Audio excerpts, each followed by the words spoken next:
Hello dears, welcome back to my channel. അപ്പോൾ ഇന്നത്തെ video തമ്മിൽ കണ്ടതുപോലെ ഒരുപാട് പേരിനോട് ചോദിച്ചൊരു ചോദ്യത്തിനുള്ള ഉത്തരമാണ്.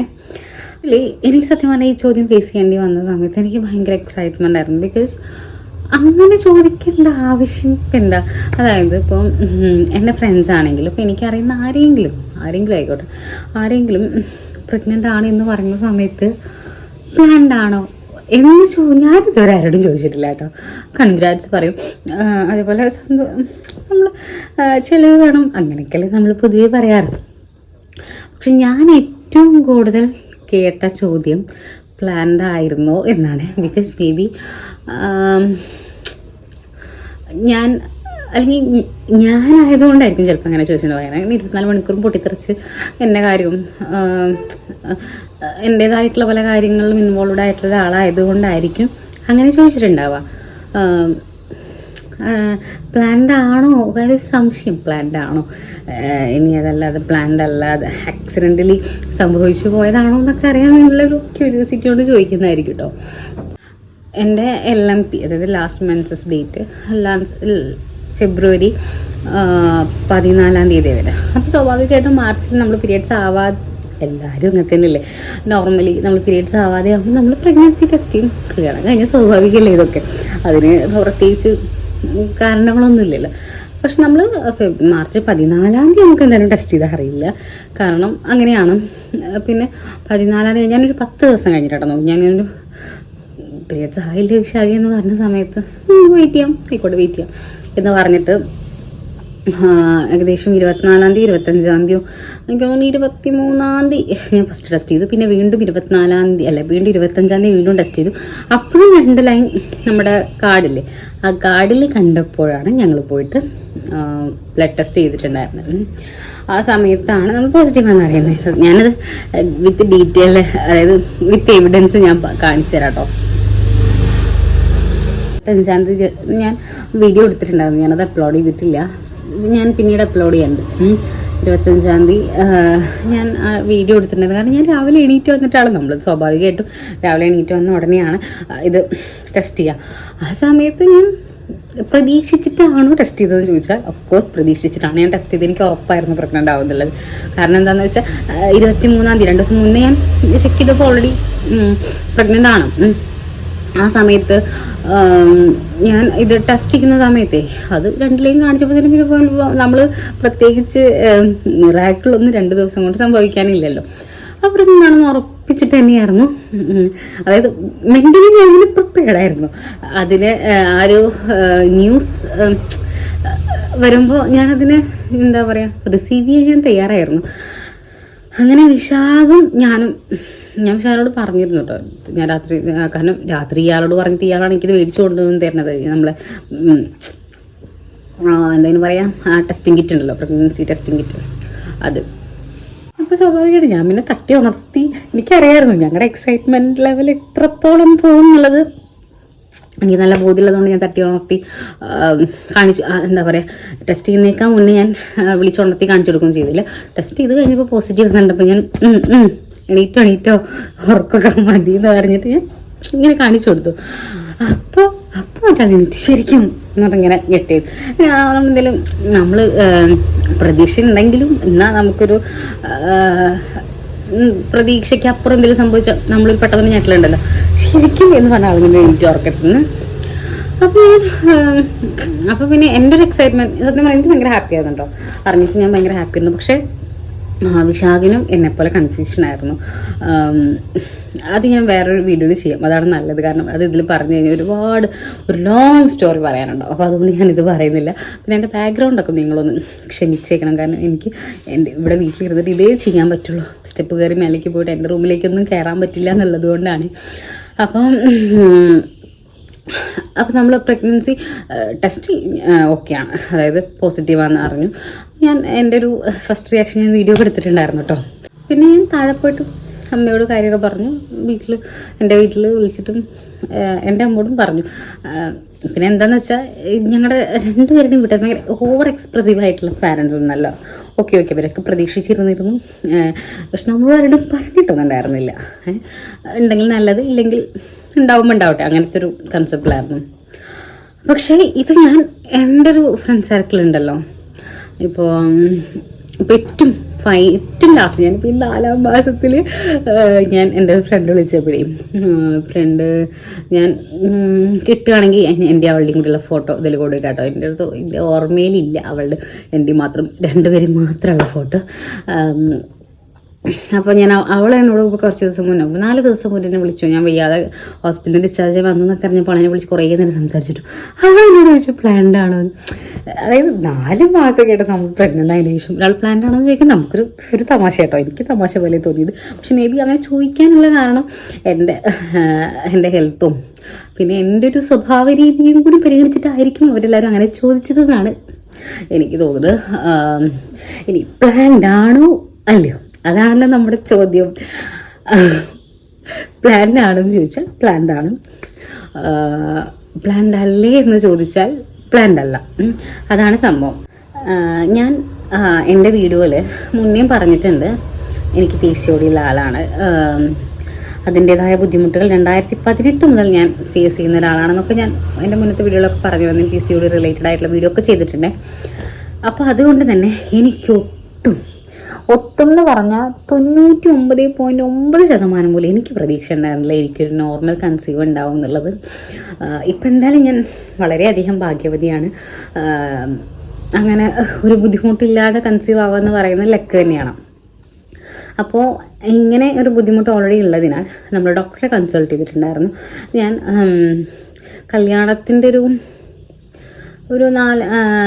കല്യാണം 2024 സെപ്റ്റംബർ, 2024 ജനുവരി മുതലാണ് ഞാൻ മരുന്ന്, അതായത് PCODക്കുള്ള ഹോർമോൺ ടാബ്ലറ്റ്സ് നിർത്തി. എൻ്റെ ഇഷ്ടത്തിന് നിർത്തിയിട്ട് എൻ്റെ ഇഷ്ടത്തിന് ഞാൻ ഡയറ്റൊക്കെ എടുത്ത് ഏകദേശം കല്യാണത്തിന് ശേഷം കല്യാണത്തിന് മുന്നേ ഒരു 6-7 മാസം പീരിയഡ്സിനൊരു ബുദ്ധിമുട്ടുണ്ടായിരുന്നില്ല. ഓൺ ഡേറ്റ് കറക്റ്റ് ചിലപ്പോൾ കൂടിപ്പോയൊരു 3-4 ദിവസത്തെ വ്യത്യാസം, അതൊക്കെ നോർമൽ അതുപോലെ ഉണ്ടായിരുന്നില്ല. അതുവരെ 2023 ഡിസംബർ വരെ ഞാൻ ഹോർമോൺ ടാബ്ലറ്റ് കഴിച്ച് സ്ഥിരമായിട്ട് 28 ദിവസത്തെ പ്രമിലൂട്ടണോ അങ്ങനെ ഏതെങ്കിലും മരുന്ന് ഈ പീരിയഡ്സ് ആവാതുമായി ബന്ധപ്പെട്ട് ഞാൻ കഴിച്ചുകൊണ്ടേയിരിക്കുകയാണ്. അപ്പോൾ നോർമലി അപ്പോൾ പിന്നെ കല്യാണം കഴിഞ്ഞപ്പോൾ പിന്നെ നമ്മൾ എന്തായാലും ഒരു കുഞ്ഞിനെ പറ്റി ചിന്തിക്കും. ഞാൻ ഒരു കുഞ്ഞിനെ പറ്റി എന്തായാലും ചിന്തിച്ച ഒരാൾ തന്നെ കേട്ടോ. അല്ലാതെ കല്യാണം കഴിഞ്ഞ് കുറേ വർഷങ്ങൾ ലൈഫ് ആസ്വദിച്ചിട്ടൊന്നും ഞാനൊരു കുട്ടീനെ പറ്റി അങ്ങനെയൊന്നും ഞാൻ ആലോചിക്കുന്ന ആളല്ല. ഞാൻ നോർമൽ ഒരു സാധാരണ പെൺകുട്ടി എന്നുള്ള രീതിയിൽ കല്യാണം കഴിയണം. ചിലപ്പോൾ ഒരു വർഷം കഴിയാറാവുമ്പോൾ അല്ലെങ്കിൽ ഒരു വർഷം കഴിഞ്ഞതിന് ശേഷം അങ്ങനത്തെ ഒരു പ്ലാനായിരുന്നു. അതായത് കല്യാണം കഴിച്ച ഉടനെ 2-3 മാസത്തിൽ പ്രഗ്നൻ്റ് ആവണം ആ പ്രതീക്ഷ അല്ലെങ്കിൽ ആ ഒരു തീരുമാനം ഉണ്ടായിരുന്നില്ല. കല്യാണം കഴിഞ്ഞ് കുറച്ച് ഒരു 5-6 മാസം അതിന് ശേഷം ഞങ്ങൾ പ്ലാൻ ചെയ്യാം എന്നുള്ളൊരു കൺസെപ്റ്റായിരുന്നു. അപ്പം അങ്ങനെയാണെങ്കിലും ഞാൻ ഓൾറെഡി ഈ പീരിയഡ്സിൻ്റെ ബുദ്ധിമുട്ടുള്ള ഒരാളായതുകൊണ്ട് നമ്മൾ ഓൾറെഡി ഡോക്ടറെ കൺസൾട്ട് ചെയ്യണം എന്നുള്ളത് എൻ്റെ തീരുമാനമായിരുന്നു കേട്ടോ. ഞാൻ വിശാനോട് പറഞ്ഞു നമുക്ക് ഡോക്ടറെ കാണുമ്പോൾ ഒരു ബുദ്ധിമുട്ടില്ലല്ലോ. PCOD എത്രയോ പേര് നാട്ടിലുണ്ട്, അവരൊക്കെ കുട്ടികളുണ്ടാവുന്നുണ്ട്, ചിലർക്കാണ് കുട്ടികളുണ്ടാവും ബുദ്ധിമുട്ടുള്ളത്. അപ്പോൾ അതുകൊണ്ട് ഡോക്ടറെ കാണാം എന്ന് പറഞ്ഞിട്ട് തിരൂരുള്ള ഹേമന്ത് സാറിനെയാണ് ഞങ്ങൾ പോയി കണ്ടത്. കാരണം ഹേമന്ത് സാറിനെ കണ്ടിട്ട് സാറിനെ കൺസൾട്ട് ചെയ്തതിനു ശേഷമാണ് സാറിൻ്റെ മരുന്നല്ലാത്ത ഉപദേശം തന്നിട്ടാണ് എൻ്റെ PCOD മാറിയിട്ടുണ്ടായിരുന്നത്. അപ്പോൾ ഒബ്വിയസ്ലി എനിക്ക് സാറിനെ പോയി കാണുന്നതാണ് എൻ്റെ ഇഷ്ടം എന്നുള്ള രീതിയിൽ ഞങ്ങൾ കല്യാണം കഴിഞ്ഞതിന് പക്ഷേ ഡോക്ടറെ പോയി കണ്ടിട്ടുണ്ടായിരുന്നു. അപ്പോഴും ഡോക്ടർ സ്കാൻ ചെയ്തപ്പോൾ PCOD ഉണ്ട്. എൻ്റെ പീരിയഡ്സ് റെഗുലർ ആണെങ്കിലും എനിക്ക് PCOD ഉണ്ട്, ആ പ്രശ്നം നിലവിലുണ്ട്. അപ്പോൾ അതുകൊണ്ട് ഡോക്ടർ വീണ്ടും മരുന്നൊക്കെ എഴുതി. അപ്പോൾ ഞാൻ മരുന്ന് കഴിച്ചില്ല. ഡോക്ടർ മരുന്ന് എഴുതിയെങ്കിലും ഞാൻ മരുന്ന് കഴിച്ചില്ല. അതെൻ്റെ തെറ്റോട്ട്. ആരും അങ്ങനെ ചെയ്യരുത്. മരുന്ന് തന്നിട്ട് മരുന്ന് കഴിക്കാതിരിക്കരുത്. ഞാൻ എൻ്റെ പൊട്ടത്തന്നെ ചെയ്തു. പക്ഷേ തെറ്റ് എന്നുള്ളത് ബുദ്ധിമുട്ടൊന്നും ആയില്ല. അപ്പോൾ അതുകൊണ്ട് ആരും ഡോക്ടർ തരുന്ന മരുന്നൊന്നും കഴിക്കാതിരിക്കരുത്. അപ്പോൾ പിന്നെ ഡോക്ടർ ഞങ്ങൾ ചോദിക്കുകയും ചെയ്തു. എനിക്ക് ശ്വാസം മുട്ടിൻ്റെ പ്രശ്നമുള്ളതുകൊണ്ടേ കൺസീവായ പ്രശ്നമുണ്ടോ എന്ന് ചോദിക്കുന്ന സമയത്ത് ഡോക്ടർ പറഞ്ഞു കുറച്ച് റിസ്ക്കാണ്. ഇപ്പോഴും ഞാൻ പറഞ്ഞല്ലോ, ഇപ്പോഴും ഞാൻ ഈ റെസ്റ്റ് എടുത്തുകൊണ്ടിരിക്കുന്നത്. എനിക്ക് വോമിറ്റിംഗ് ഇല്ല, ഓക്കാനില്ല, മറ്റു ബുദ്ധിമുട്ടുകളൊന്നുമില്ല. പക്ഷേ ഞാൻ റെസ്റ്റിലാണ്. ബിക്കോസ് ഇതൊരു കോംപ്ലിക്കേറ്റഡ് പ്രഗ്നൻസി ആണെന്നുള്ളത് എനിക്ക് നല്ല ബോധ്യമുണ്ട്. ഞാൻ കുറേ ഇതിൽ പറയണില്ല. അപ്പോഴും ഞാൻ വേറൊരു വീഡിയോ ആയിട്ട് അത് ചെയ്യാം. അപ്പോൾ അതുകൊണ്ടാണ് ഈ റെസ്റ്റ് എടുത്തുകൊണ്ടിരിക്കുന്നത്. അങ്ങനെ ഡോക്ടറെ അടുത്ത് പോയി സംസാരിച്ചു. ഞങ്ങളിങ്ങനെ കൺസീവ് ആവാനുള്ള ഒരു പ്ലാൻ ഉണ്ട് പറയുമ്പോൾ ഡോക്ടർ ആദ്യം പറഞ്ഞ കാര്യം നോ, കൺസീവ് ആവാനുള്ള ഒരു പ്ലാൻ ഇപ്പോൾ വേണ്ട എന്നാണ് ഡോക്ടർ പറഞ്ഞത്. ഞാൻ ഉപയോഗിക്കുന്ന സ്റ്റിറോയിഡ്സ് കുറച്ച് കൂടുതൽ ബുദ്ധിമുട്ടുള്ള ആളാണ്. എൻ്റെ മുടി നിങ്ങൾക്ക് കണ്ടാൽ മനസ്സിലാവും, കുറേ പോയി. പക്ഷെ എന്നാലും കുറേ ഉണ്ട് കേട്ടോ, അത് വേറെ കാര്യം. കുറേ പോയി എന്ന് പറഞ്ഞാൽ കുറേ മുടി പോയി. ഞാൻ കഴിച്ച സ്റ്റിറോയിഡ്സിൻ്റെ സൈഡ് എഫക്റ്റാണ്. എൻ്റെ ഇവിടെ അടക്കം ഇത് രോമങ്ങൾ കൊഴിഞ്ഞിട്ടുണ്ടായിരുന്നേ. കാരണം അപ്പം നിങ്ങൾക്ക് ഞാൻ അങ്ങനെ പറയാൻ കാരണം അപ്പം നിങ്ങൾക്ക് ഇതിൻ്റെ ഒരു ഡെൻസിറ്റി അല്ലെങ്കിൽ ഡെൻസിറ്റി എന്താണെന്ന് എനിക്ക് ഓർമ്മയില്ല, അത് മനസ്സിലാവും. അത്രയും ഹാർഡായിട്ടുള്ള അസുഖം മാറി അത് കഴിച്ചേ പറ്റൂ. അപ്പം അങ്ങനെയുള്ളൊരു ബുദ്ധിമുട്ട് പറഞ്ഞ ഡോക്ടർ ആദ്യം പറഞ്ഞൊരു കാര്യം ഇപ്പോൾ കൺസീവ് ആവണ്ട, ഇപ്പോൾ ക്യാരിങ്ങിനെ പറ്റി ആലോചിക്കണ്ടെന്നായിരുന്നേ. അപ്പോൾ എനിക്ക് വീണ്ടും ടെൻഷനായി. കാരണം എനിക്ക് അങ്ങനെ ഒരു ആഗ്രഹം അല്ലെങ്കിൽ അങ്ങനെ ഉണ്ടെങ്കിൽ ഞാൻ എൻ്റെ ബോഡിയെ എന്തായാലും കൺസിഡർ ചെയ്യും. പക്ഷെ എൻ്റെ കൂടെ നിൽക്കുന്ന എൻ്റെ പാർട്ട്ണർക്ക് അതൊരു ബുദ്ധിമുട്ടാകുമോ എന്നുള്ളത്. പക്ഷെ എന്താ പറയുക, എൻ്റെ ഏറ്റവും വലിയ സപ്പോർട്ടറിന് ഏറ്റവും വലിയ പില്ലർ എന്ന് പറയുന്നത് വിശാഖാണ്. വേണ്ടെങ്കിൽ വേണ്ട, ഇനിയിപ്പോൾ എന്താ ഇപ്പോൾ വേണ്ടെങ്കിൽ വേണ്ട. ഡോക്ടർ പറഞ്ഞില്ലേ ഇതിനെപ്പറ്റി ആലോചിക്കേണ്ട. വിശാഖിൻ്റെ ആയിരുന്നു ഏറ്റവും കൂടുതൽ. പക്ഷേ ഇതിനെപ്പറ്റി ആലോചിക്കുകയേ വേണ്ട, എൻ്റെ ആരോഗ്യം വെച്ചൊരു കളിയില്ല എന്നുള്ളത് ഏറ്റവും കൂടുതൽ പറഞ്ഞിരുന്നത് വിശാഖാണ്. അങ്ങനെ ഞങ്ങൾ ഫസ്റ്റത്തെ കൺസൾട്ടിങ് കഴിഞ്ഞ് പോന്നു. പിന്നെ പീരീഡ്സ് വിത്തൗട്ട് മരുന്ന്, ഡോക്ടർ എന്ന മരുന്ന് കഴിക്കാതെ തന്നെ ഞാൻ പീരീഡ്സ് റെഗുലർ കല്യാണം കഴിഞ്ഞിട്ടും ആയി തുടങ്ങി. അങ്ങനെ വീണ്ടും അഡ്മിറ്റായി. എനിക്ക് ഓർമ്മയുണ്ടാവും, ഞാൻ മുന്നൊരു വീഡിയോ അപ്ലോഡ് ചെയ്തിട്ടുണ്ടായിരുന്നു. ഞാൻ എൻ്റെ നെറ്റ് എക്സാം എഴുതാൻ വേണ്ടിയിട്ട് ഇടുക്കി പോയ നമ്മൾ തേക്കടിയൊക്കെ പോയുള്ളൊരു വീഡിയോ ഞാൻ അപ്ലോഡ് ചെയ്തിട്ടുണ്ടായിരുന്നു. അപ്പോൾ ആ യാത്ര കഴിഞ്ഞ് വന്നതിന് ശേഷം ഞാൻ ജനുവരിയിൽ വീണ്ടും അഡ്മിറ്റ് ആയതിനു ശേഷം ഞങ്ങൾ ഡോക്ടറോട്, അതായത് എൻ്റെ പൾമനോളജി ഡോക്ടർ എപ്പോഴും കല്യാണം കഴിഞ്ഞിട്ട് പിറ്റേന്ന് ഞങ്ങൾ ഡോക്ടറെ കാണാനാണ് പോകുന്നത്. അതായത് സെപ്റ്റംബർ 1-ാം തീയതി കല്യാണം കഴിഞ്ഞതിന് ശേഷം സെപ്റ്റംബർ 2-ാം തീയതി എൻ്റെ വീട്ടിലേക്കുള്ള വിരുന്ന് കഴിഞ്ഞിട്ട്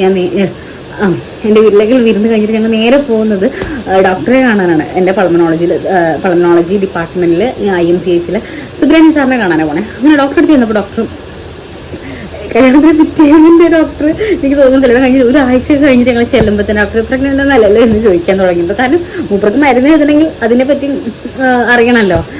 മൂപ്പർ വേറൊരു അർത്ഥത്തിലല്ല കേട്ടോ ചോദിച്ചത്. അപ്പോൾ ആ അർത്ഥത്തിലാണ് മൂപ്പർ ചോദിക്കുന്നത്. അപ്പോൾ ഞാൻ രണ്ടാമത് ജനുവരിയിൽ അഡ്മിറ്റ് ആയിരുന്ന സമയത്തും എന്നെ കാഷ്വാലിറ്റിയിലുമൊക്കെ മാറ്റുന്ന സമയത്തൊക്കെ എന്നോട് നേഴ്സും ഡോക്ടേഴ്സും ഒക്കെ ചോദിച്ചിട്ടുണ്ടായിരുന്നു പ്രഗ്നൻ്റ് ആണോ. അല്ല, പ്രഗ്നൻ്റ് അല്ല, ഉറപ്പായിരുന്നു. ഡാം ഷുവർ ആയിരുന്നു പ്രഗ്നൻ്റ് അല്ല എന്നുള്ളത്. അങ്ങനെ ഡിസ്ചാർജ് ആയി പോകുന്ന സമയത്ത് ഞാൻ വിശാഖന് വീണ്ടും ഡോക്ടറെ കാണാൻ കയറി. കാര്യങ്ങളൊക്കെ ചോദിച്ചപ്പോൾ ഡോക്ടർ പറഞ്ഞു, ഇല്ല, നമ്മുടെ സൈഡിൽ നിന്ന് ഒരു ബുദ്ധിമുട്ടില്ല, നമ്മുടെ ചികിത്സ, നമ്മുടെ അസുഖമൊക്കെ അതിൻ്റെ വഴിക്ക് പോവും. അത് ഇനിയിപ്പോൾ എന്താ പറയുക, എൻ്റെ കൂടെയുള്ളൊരു ആളാണ്. എനിക്കതിനെ പറിച്ച് മാറ്റി വേറെ സ്ഥലത്ത് വെക്കാൻ പറ്റില്ല, അത് എൻ്റെ കൂടെ തന്നെ ഉണ്ടാവും. അപ്പോൾ അതുകൊണ്ട് അതുണ്ടെന്ന് കരുതിയിട്ട് നമുക്ക് ലൈഫ് മുന്നോട്ട് പോകാതിരിക്കാൻ പറ്റില്ല. അപ്പോൾ അതുകൊണ്ട് നിങ്ങൾ പ്രഗ്നൻസിയെ പറ്റിയിട്ട് നിങ്ങൾ എന്ത് ചെയ്തോളൂ, നിങ്ങൾ ചിന്തിച്ചോളൂ. പ്രഗ്നൻസി വേണ്ട എന്ന് വെക്കേണ്ട ആവശ്യമില്ല.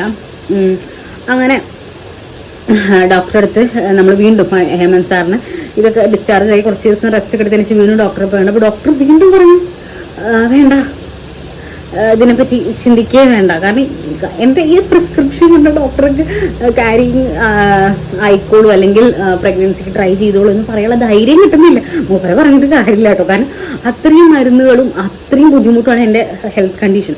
അപ്പം ഇതിൻ്റെ ഇടയ്ക്ക് പ്രഗ്നൻസിയും കൂടെ ആണെങ്കിൽ ഞാൻ വളരെ കോംപ്ലിക്കേറ്റഡ് ആവും. അതിന് ഡോക്ടർ ഇന്നത്തെ എൻ്റെ അവസ്ഥ എന്തോ അതാണ് ഡോക്ടർ മുൻകൂട്ടി പറഞ്ഞത്. അതായത് എനിക്ക് കോംപ്ലിക്കേഷൻസ് ഉണ്ടാവും എന്ന രീതിയിലാണ് പറഞ്ഞത്. ഞാൻ എന്തിനും കഥ പറയുന്നതെന്ന് വെച്ചാൽ ഞാൻ പ്ലാൻഡ് ആണോ പ്രീ പ്ലാൻഡ് ആണോ അല്ലെങ്കിൽ പ്ലാൻഡ് അല്ല ആക്സിഡൻ്റലി ആണോ എന്ന് പറയാൻ വേണ്ടിയിട്ടാണ് ഞാൻ ഈ സ്റ്റോറി പറഞ്ഞാൽ ഇതും ക്ലിയർ ആയിട്ട് എനിക്ക് കൺവേ ചെയ്യാൻ പറ്റുള്ളൂ. പക്ഷെ അതിൽ കൂടെ ഡോക്ടർ ഒരു കാര്യം കൂടിയും പറഞ്ഞു, ഇപ്പോൾ ട്രൈ ചെയ്തെന്ന് വെച്ചിട്ട് മനുഷ്യരുടെ ഹെൽത്ത് കണ്ടീഷൻ വെച്ചിട്ട് ഇപ്പോൾ തന്നെ കാര്യങ്ങൾ ആവണം നിർബന്ധമില്ല, അവൻ ചാൻസും ഇല്ല, ഒരു 5-6 മാസമൊക്കെ പിടിക്കും. ഇങ്ങനൊരു ഡയലോഗ് പറഞ്ഞു ഡോക്ടർ. പുള്ളിയാണെങ്കിലോ ഭയങ്കര ഈശ്വരഭക്തിയുടെ ആളാണ്, ഭയങ്കര ഭക്തിയാണ്. ഞാൻ ലാസ്റ്റ് ചെന്ന സമയത്ത് പുള്ളി എന്നെ കൊണ്ട് ഇങ്ങനെ കിടക്കിട്ട് അങ്ങനെയൊക്കെ ചെയ്യിപ്പിച്ച്. അപ്പം വിശാഖ്, ഞാനും വിശാഖും ഈ ഭക്തിയുടെ നേരെ ഓപ്പോസിറ്റ് നിൽക്കുന്ന ആളുകളാണ്. എനിക്ക് പിന്നെ എവിടെയെങ്കിലും ഒരു ഇത്തിരിയൊക്കെ ഉണ്ടെങ്കിൽ വിശാഖിന് തീരെയില്ല. ഞാൻ അമ്പലത്തിലൊക്കെ പോകുന്ന ആളാട്ടോ. എൻ്റെ പൊളിറ്റിക്സ് ഞാൻ ഓൾറെഡി പറഞ്ഞിട്ടാണ്. ഞാൻ ഒരു ഇടതുപക്ഷക്കാരിയാണ്, തീവ്ര ഇടതുപക്ഷക്കാരിയാണ്. ഞാൻ ആ രംഗത്ത് പ്രവർത്തിച്ചിരുന്ന ഒരാളാണ്. പ്രവർത്തിച്ചിരുന്ന എന്ന് പറയാൻ കാരണം കഴിഞ്ഞ ഒരു വർഷം ഏകദേശം മെയ് 28 എൻ്റെ ഡയഗ്നോസിസ് ആനിവേഴ്സറി. അപ്പോൾ ആ സമയമാകുമ്പോഴത്തേക്കും ഞാൻ കുറച്ചധികം പുറകോട്ട് വലിഞ്ഞു. കാരണം എൻ്റെ ആരോഗ്യ പ്രശ്നം കാരണം എനിക്ക് രാഷ്ട്രീയ രംഗത്ത് പ്രവർത്തിക്കാൻ പറ്റാത്ത കാരണം ഞാൻ കുറച്ച് പുറകോട്ട് പോകുന്നു. പക്ഷെ എന്നാലും ഞാൻ ആ ഒരു രംഗത്തുള്ള ആളാണ്. അപ്പം വിശാഖത്തിന് നേരെ ഓപ്പോസിറ്റ്. ഞാൻ പിന്നെ അമ്പലത്തിലൊക്കെ പോകുമ്പോൾ എന്നെ ആക്കി തന്നിട്ട് പുള്ളി പോകും. അപ്പോൾ അങ്ങനത്തെ ഒരാളെടുത്ത് ചെന്നിട്ട് ഡോക്ടർ എന്നൊക്കെ പറയുന്ന സമയത്ത് വിശാഖ് പറയും. അങ്ങനെ വിശാഖ് അതായത് അങ്ങനെ ഒരു കോൺവെർസേഷനാണ് ഞങ്ങളുടെ ലാസ്റ്റ് ഹേമന്ത് സാറിനായിട്ടുള്ള സിറ്റിങ്. അങ്ങനെയാണ്. അങ്ങനെ പുള്ളി പറഞ്ഞു, ഇങ്ങനെ ഇപ്പം അതിനെപ്പറ്റി ചിന്തിക്കണ്ട, ഇനി ചിന്തിച്ചാൽ നിങ്ങൾക്ക് സമയം എടുക്കും എന്ന് വെച്ചാൽ അതിൻ്റെ കോംപ്ലിക്കേഷൻസ് ഒക്കെ പറഞ്ഞ് ഞങ്ങൾ ഡോക്ടറെ ഒപ്പിന്ന് ഇറങ്ങിപ്പോകും. അപ്പം തന്നെ വിശാഖ് എന്നെ കുറേ കളിയാക്കുന്നുണ്ട് കേട്ടോ. എന്ത് MBBS മുപ്പര് എന്നൊക്കെ പറയിപ്പിക്കാറ് MBBS പഠിച്ചതൊക്കെ പറഞ്ഞിട്ട് വിശാഖൻ ഞാൻ പറഞ്ഞു, ഡോക്ടർ അങ്ങനെ പറഞ്ഞു പോട്ടെ. ഡോക്ടർ ഉദ്ദേശിച്ചത് നമ്മൾ മരുന്നൊക്കെ കഴിക്കുന്നതിൻ്റെ കൂട്ടത്തിൽ കുറച്ച് വിശ്വാസം കൂടി വേണം എന്നുള്ള രീതിയിലായിരിക്കും. അങ്ങനെ ഡോക്ടർ പറഞ്ഞ ധൈര്യം ഉണ്ടല്ലോ. അതായത് നമ്മൾ ബുദ്ധിമുട്ടുകളൊക്കെ ഉണ്ടാവും, ബുദ്ധിമുട്ടുള്ളൊരു ആരോഗ്യസ്ഥിതി ആയതുകൊണ്ട് ഇപ്പം തന്നെ കൺസീവ് ആവണം എന്നൊരു ഉറപ്പില്ല. കൺസീവ് ആവാതിരിക്കാനാണ് ചാൻസ് കൂടുതൽ, ഒരു 5-6 മാസം കഴിഞ്ഞോട്ടെ എന്നുള്ള രീതി. അതെ, ആ വാക്കിൻ്റെ പുറത്ത് കൺസീവ് ആവില്ലല്ലോ. ഡോക്ടർ പറഞ്ഞ ശരിക്കും ഇപ്പോൾ കൺസീവ് ആവാൻ പോണില്ല.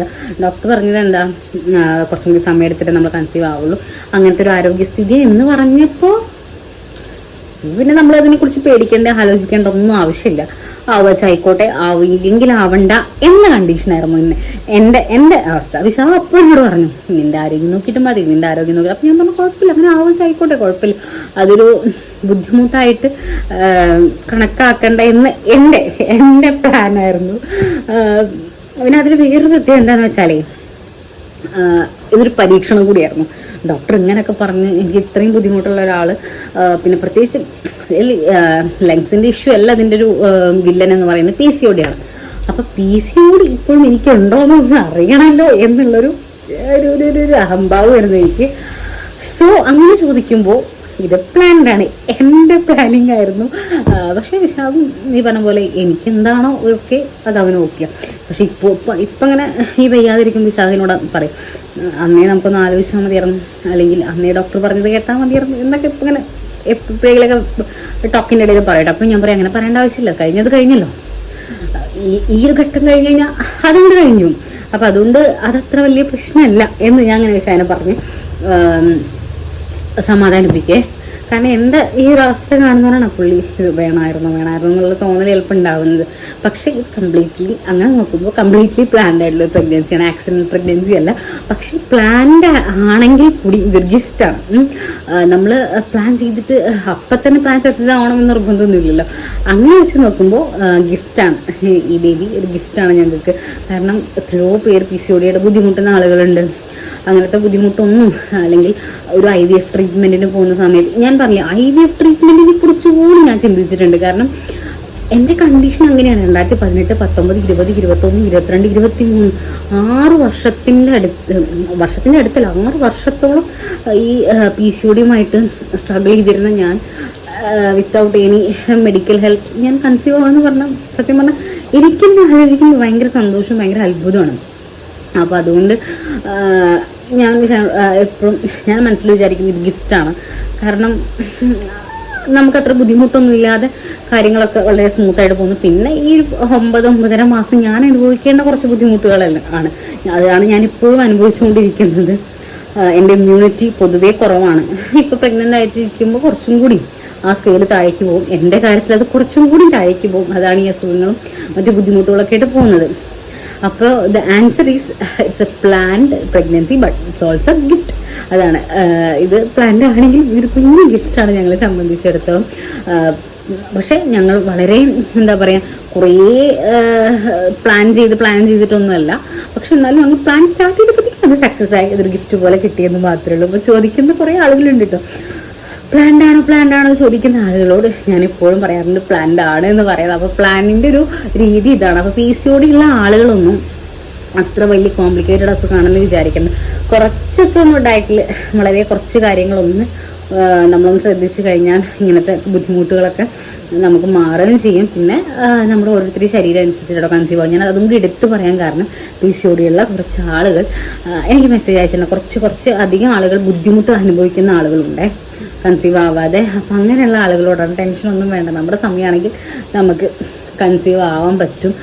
പിന്നെ ഈ പറഞ്ഞ പോലെ ചെറുതായിട്ട് ഡയറ്റൊക്കെ ഒന്ന് ശ്രദ്ധിച്ചാൽ മതി. അപ്പോൾ ദേ എൻ്റെ ആൻസർ ഈസ് ഇത് പ്ലാൻഡ് ഗിഫ്റ്റാണ്.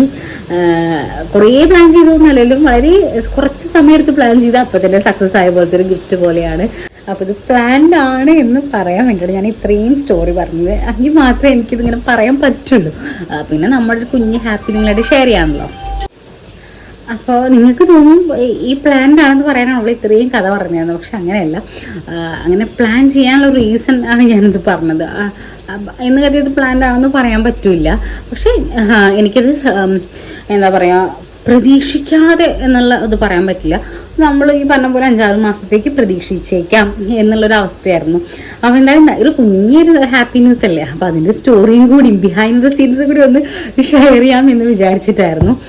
അപ്പോൾ വീഡിയോ ഇത്രയേ ഉള്ളൂ. വീഡിയോ ഞാനിവിടെ വൈൻഡ് അപ്പ് ചെയ്യാണ്. അപ്പോൾ എന്തായാലും ഞാൻ നെക്സ്റ്റ് ഒരു വീഡിയോ ആയിട്ട് നാളെ വരാം. അപ്പോൾ ടാറ്റ, see you all in my next vlog.